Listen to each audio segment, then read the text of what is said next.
Hello বন্ধুরা, তোমরা কেমন আছো? তো আমিও ভালো আছি। তো আজকে তোমরা জানো কি পুজো? তা আমি তার জন্য রেডি হচ্ছি। তো ঠাকুরের ডোর বাঁধা হয়ে গেছে, কেউ স্কিপ করে যেও না ভিডিওটা। তো ফাইনালি আমি রেডি হয়ে গেছি মায়ের মন্দিরে যাওয়ার জন্য। তো চলো মন্দিরে দেখা হচ্ছে। তো মায়ের মন্দিরে চলে এসেছি। দেখো, কিছুটা সে যতটা পেরেছি ততটা শেয়ার করছি তোমাদের কাছে। মোবাইল, এই মায়ের মূর্তি আরতি হচ্ছে এখন মায়ের, অসাধারণ মায়ের মূর্তি, মায়ের আরতি হচ্ছে এখন।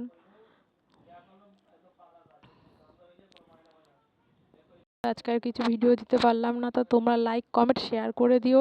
টাটা।